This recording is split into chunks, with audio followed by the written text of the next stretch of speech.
Eh bien bonjour à tous et bienvenue dans cette nouvelle vidéo. Aujourd'hui on va apprendre à faire du web scrapping. Alors du web scrapping, qu'est-ce que c'est? C'est tout simplement extraire des datas, des données d'un site internet. Alors il y a plusieurs cas d'utilisation. Aujourd'hui ce qu'on va faire c'est un petit script qui va nous récupérer les prochains films qui vont sortir au cinéma.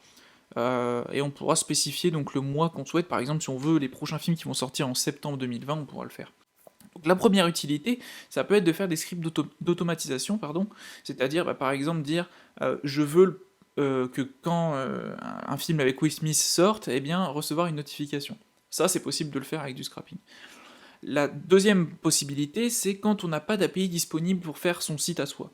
Par exemple, si je veux faire un site qui affiche des films, c'est-à-dire juste des résumés de films ou j'en sais rien, eh bien je vais pas recopier à la main tous les films qui existent sur la planète. En revanche, il peut exister des API, mais par exemple des API peuvent être payantes, donc j'ai pas accès à ces API là. Donc moi ce que je vais faire, c'est que je vais scraper les données d'un site web, par exemple IMDB, et je vais pouvoir stocker ça dans ma base de données à moi, et ensuite eh bien, faire une propre API, ma propre API à moi. Voilà un peu les cas d'utilisation du scrapping. On va en tout cas tout de suite passer au code.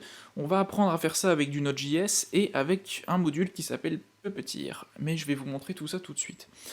Alors, on va ouvrir VS Code. Alors, ce que je vais faire moi personnellement, c'est scraper IMDB avec un exemple, donc c'est ce que je vous ai dit, c'est-à-dire qu'on va pouvoir récupérer les prochains films qui vont sortir prochainement. Alors, je vais créer un premier file qui va s'appeler, un premier fichier qui va s'appeler index.js. Et ce que je vais faire, c'est que je vais pouvoir faire même un petit npm init pour créer un package.json.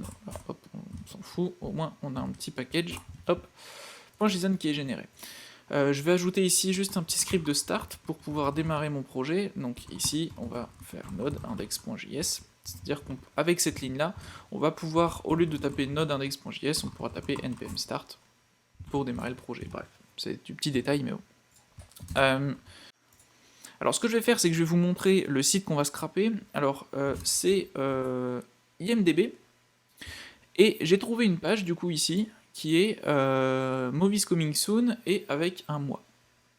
Donc ça c'est très intéressant, puisque sur cette page, on voit qu'on a les films qui vont sortir au cours du mois d'août 2020. D'accord? Si je veux septembre, eh bien j'ai juste à mettre... Oups, je me suis trompé. Si je veux septembre, j'ai juste à mettre 09, et j'ai la liste des films qui vont sortir en septembre. Donc ça c'est ultra intéressant, puisque on peut vraiment custom notre recherche. Alors, on va essayer de récupérer ces données, donc ces films-là, sous forme de JSON, d'accord? Format JSON. On va voir ça ensemble. Alors déjà, on va initialiser un peu notre script, et on va installer les modules nécessaires. Donc en fait, il y a un seul module qui est nécessaire pour ça, ça va être Puppeteer. Alors, je crois que c'est comme ça. Alors, Puppeteer, qu'est-ce que c'est?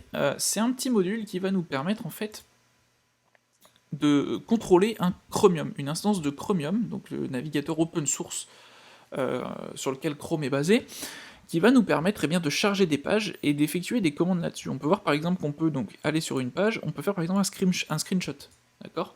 Donc ça va vraiment nous servir pour de l'automatisation et du scrapping. De toute façon, je vais vous montrer tout ça encore une fois. Alors, vous voyez qu'il installe Chromium même, donc ça se base vraiment sur du Chromium. Alors, il y a plusieurs façons de faire du scrapping aussi, je voulais vous parler de ça. Il y a une méthode où on peut carrément faire juste un fetch, d'accord? C'est-à-dire récupérer une requête, enfin faire une requête simple et récupérer le contenu d'une page. Le problème avec cette méthode de scrapping, c'est que vous n'allez pas être en mesure de récupérer les sites chargés en JS. On sait qu'il y a de plus en plus de frameworks comme Angular, React, Vue qui sont utilisés, et ces sites-là utilisent... c'est pas le serveur qui va charger les données pour ce site, ils vont faire des appels externes en JS pour charger le contenu du site. Et le problème, c'est que si vous utilisez un simple fetch, vous n'allez pas être en mesure de récupérer les données du site, d'accord? Puisque le fetch n'attend pas que les données soient chargées. En revanche, il me semble que Puppeteer le fait, donc avec Puppeteer, vous allez être en mesure de pouvoir scraper même les sites faits avec des frameworks JS. Donc voilà, je voulais vous le notifier, au moins vous le savez. Alors on va pouvoir commencer. Alors ici déjà on va require notre module. hop, puppeteer, d'accord. Et ce que je vais faire, c'est que je vais faire une fonction qui va me permettre de scraper. On va utiliser du coup les async await. Ça sera plus simple, et on est parti, je pense. Alors pour utiliser Puppeteer, la première chose, c'est qu'on va devoir instancier notre browser. Donc on va faire un puppeteer.launch, et on peut lui passer des options. Alors il y a une option intéressante qui est headless. Headless, si on le met à false, en fait il va vraiment démarrer une instance de Chromium, visuellement, d'accord. Alors pour les tests, on peut le laisser pour voir s'il démarre bien sur la bonne page, on va le laisser pour l'instant. On va également aller faire un browser.newPage pour aller ouvrir tout simplement une nouvelle page. Déjà, si à partir de là je fais un npm start, normalement, voilà, il m'ouvre bien un Chromium. Et là, j'ai bien Chrome est contrôlé par un logiciel de test automatisé, d'accord. Donc je vais fermer ça. On voit que ça fonctionne bien. Ensuite, ce qu'on va pouvoir faire, c'est se rendre sur une page, donc il y a la méthode page.goto, et ici on va pouvoir passer l'URL. Donc là, on va se rendre ici, je vais placer cette URL là. Tout simplement... Ok. Maintenant, une fois qu'on a ça... alors, goto, c'est une promesse. Donc voilà, comme vous voyez, il n'y a que des promesses en fait. Donc ici, on va utiliser, comme je l'ai dit, la notation await. Je vais faire un... Bon, c'est tout. Voilà. Page goto. Donc normalement, ici, il devrait démarrer Chromium et aller sur la page IMDb. Et en effet, on voit qu'il va sur la page IMDb. Ok ? Donc, maintenant que ça fonctionne parfaitement, on n'est plus obligé de laisser ça à false, on peut mettre true, et en fait là on ne va plus rien voir, ça va se faire sans l'interface graphique. Cool. Maintenant, une fois qu'on a ça, il va falloir se renseigner sur les sélecteurs. Alors les sélecteurs, c'est ce qui va nous permettre, eh bien, comme son nom l'indique, de sélectionner nos données. Alors ici, il y a une petite astuce assez simple, vous allez faire examiner l'élément, clic droit examiner l'élément, vous avez accès, bon, je pense que la plupart d'entre vous connaissent, à la console, et à l'inspecteur. La console va nous permettre d'exécuter du JS, et l'inspecteur de récupérer le code source, et visuellement de voir ce qu'on touche, d'accord? Alors, ici on peut cliquer sur ce bouton-là, et nous ce qu'on va vouloir faire, c'est récupérer en fait les blocs. Vous voyez ici que, sur le site, chaque film est un nouveau bloc, d'accord? Donc ici on a un bloc, ici on a un bloc, ici on a un bloc, constitué d'une image, un titre et une description. Il y a plus d'infos, mais nous on va récupérer que ça. Et donc le but ça va être de récupérer ce bloc, donc ici vous cliquez et vous pouvez en fait sélectionner. Donc là on va essayer de sélectionner tout le bloc qui contient et l'image et le texte, et là on voit que ça colle plutôt bien. Donc je vais cliquer, d'accord, et à droite, du coup il m'a sélectionné eh bien ma div. Une autre astuce que vous pouvez faire aussi, en plus, donc là, une fois que j'ai ça, c'est que je peux faire clic droit, copier, et là on a le sélecteur CSS, d'accord? Donc en fait, le navigateur va directement me donner le sélecteur CSS. Donc je vais aller sur la console, je vais faire un petit clear pour que ce soit un peu plus simple, et si je fais coller, on voit que le sélecteur c'est celui-là. Donc en fait, c'est très simple, eh bien, il va chercher une div qui a la classe listItem, et il va prendre un child, mais ça on s'en fout pour l'instant parce que nous on veut pas récupérer que cet élément là, on veut récupérer tous les films. Donc comment faire maintenant pour récupérer de manière en JS, pour récupérer dans notre code ces informations là? Alors ce qu'on va pouvoir faire, c'est faire un document.querySelector qui va nous permettre bien d'aller chercher avec un sélecteur. Donc si je fais ça et que je reprends mon sélecteur donné, donc c'est-à-dire que je prends juste div.listItem, on peut voir directement que ma div est sélectionnée. Donc ça fonctionne correctement, d'accord? Donc si je fais entrer, j'ai bien, en fait, ce sélecteur-là, on peut voir d'ailleurs ici text content, avec le nom du film, la description, etc. etc. Donc ça fonctionne, c'est parfait, c'est exactement ce que je veux. Le seul truc, c'est que je ne veux pas récupérer qu'un film, je veux récupérer tous les films de la page. Donc c'est juste, ce qui va changer, c'est que je dois rajouter un petit all. Hop. Et j'ai maintenant une liste de 7 éléments. Donc là, il y a bien 1, 2, 3, 4, 5, 6, 7 éléments. Et donc, je suis bon. C'est exactement ça qu'il faut faire pour récupérer nos films. On va repasser côté JS. Je vais copier cette ligne-là, parce qu'en fait, je vais en avoir besoin. D'accord? Donc je peux la coller quelque part ici. Maintenant, ce qu'on va pouvoir faire, c'est qu'il va falloir exécuter ce code-là, non pas dans mon code JS ici, d'accord, puisque là, je suis côté serveur, mais je vais devoir exécuter cette commande-là côté client, côté Chrome, d'accord. Et pour faire ça, il y a une méthode qui existe, d'accord, qui est page.evaluate, d'accord. Alors, cette méthode prend une fonction, ici, et je vais pouvoir mettre mon code dedans. D'accord? Et en fait, tout le code que je vais effectuer à l'intérieur va s'effectuer dans la page elle-même. D'accord? Ce qui fait que mon traitement de scrapping se situera à ce niveau-là. Evaluate est également une promesse, donc on va mettre un await, et il va falloir récupérer la réponse de cette fonction, enfin de cette promesse, en l'occurrence on va mettre movies, puisqu'on va retourner nos films à cet endroit-là. D'accord? Donc là, très basiquement, j'ai juste fait un query selector all pour récupérer ma liste de films. Je vais pouvoir donc faire un let elements égale à ça. Si je fais un return elements, donc en fait pour récupérer ici mes éléments, il faut que je return quelque chose. Donc je vais juste return mes éléments, et je vais faire un console.log de movies. D'accord? Et je peux faire aussi, il me semble, un browser.close, histoire que ce soit plus propre. Il me semble que je peux le faire à ce niveau-là. Ok, si je lance npm start, boum, on voit que j'ai bien un arrêt de 6 éléments. Alors c'est juste que j'ai rien dans mes éléments, mais en tout cas j'ai bien... de 7 éléments, pardon, puisqu'il y a le 0. Donc j'ai bien mes 7 films. D'accord? Maintenant, il va falloir qu'on récupère vraiment les données. Alors ce qu'on va faire, c'est qu'on va boucler sur chaque film. D'accord? Donc ici, je vais faire un element of elements. D'accord? Et je vais créer un petit arrêt qui va contenir nos films. Donc nos films ici, ça va être un arrêt. D'accord? Et ce qu'on va faire, c'est que pour chaque élément, on va ajouter un film dans l'arrêt. D'accord? Ce qu'on va vouloir chercher en premier, c'est l'image du film, l'affiche. D'accord? Alors pour aller chercher l'affiche, ce qu'on peut faire, c'est retourner ici, et on peut descendre, inspecter un peu le site. Donc vous voyez que si je descends, et ici j'ai une balise image. Je peux d'ailleurs constater qu'il n'y a qu'une seule balise image dans cette div-là. Donc ici le selector est assez simple, puisque j'ai qu'une image en fait dans ma box. Donc je sais que c'est la fiche du film. Après j'ai également une classe poster ici, qui est encore plus explicite. Donc ce que je peux faire, c'est ici, je peux assigner mon élément, comme on a fait dans le code ici. D'accord, donc élément, si je veux faire une simulation sur le browser, je peux directement donc reprendre ici mon query selector de mon premier film, pardon. D'accord, donc si je fais un console.log élément, je vais bien avoir mon élément qui est rempli, d'accord, donc là vous voyez que ça surligne à gauche, donc je suis bon. Je fais un clear, et je peux faire du coup un élément.query selector pour aller chercher l'image. Donc vous voyez que si je fais image, hop, je récupère bien mon image. Ok? Je peux même mettre plus explicite encore et mettre point poster. Et là, je suis sûr que c'est bel et bien mon affiche de film que je récupère.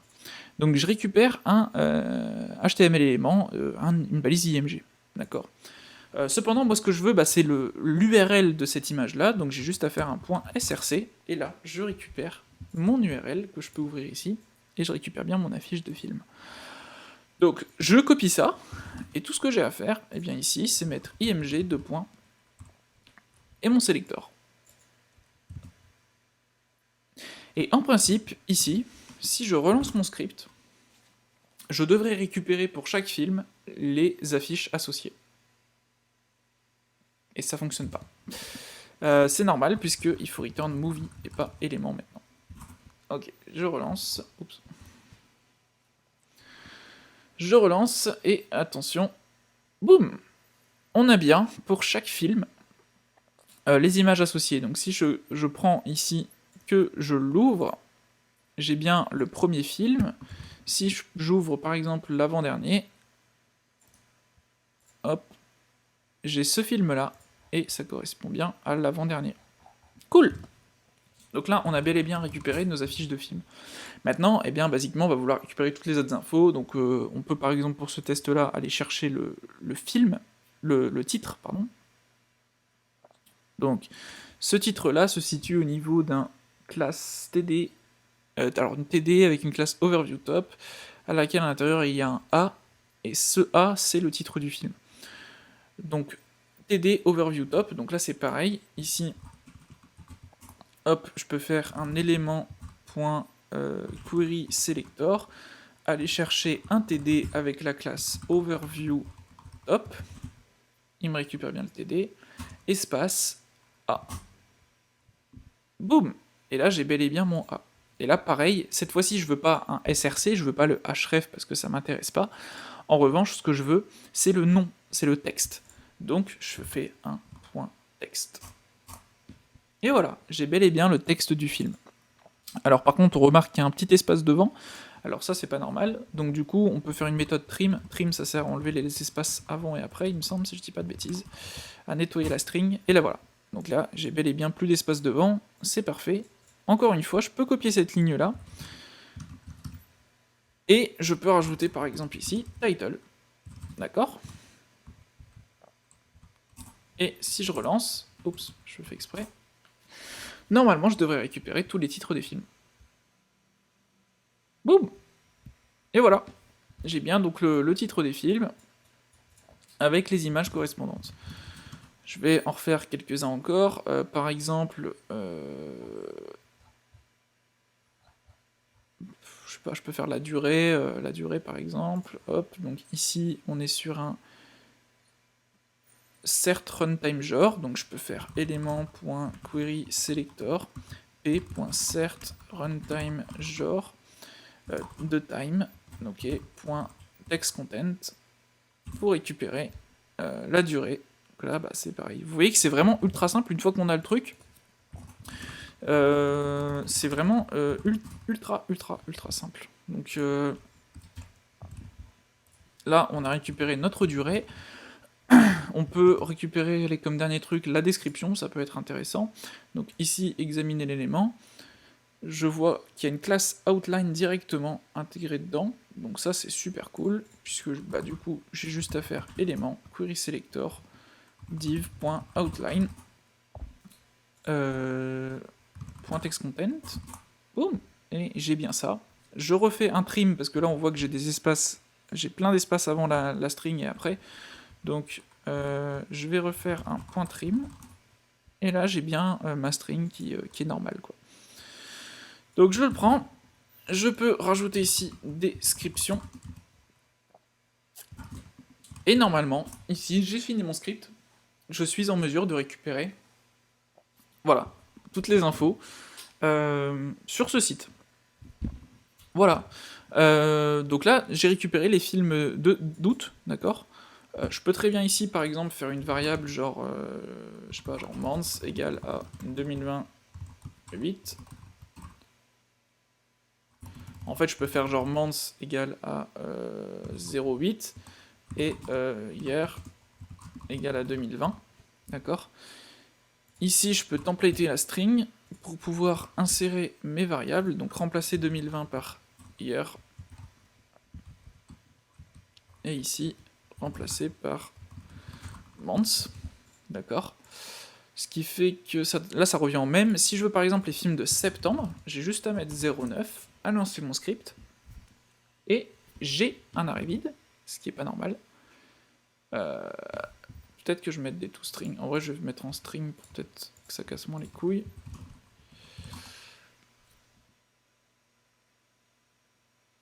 Voilà, alors là j'ai une erreur. Ah, alors ça c'est un cas qui peut arriver. Ici vous voyez qu'il y a un souci, parce qu'il peut pas lire le text content de nul, sachant qu'on a des text content sur ces deux lines là. Donc ça je pense que c'est parce qu'il y a soit une description qui est pas définie, soit une durée qui est pas définie. On va aller voir donc sur la page d'après.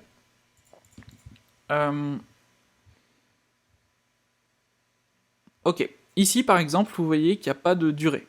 D'accord. En effet, vu que les films sont prévus largement à l'avance, peut-être que parfois ils reçoivent pas la durée encore, on sait pas encore la durée.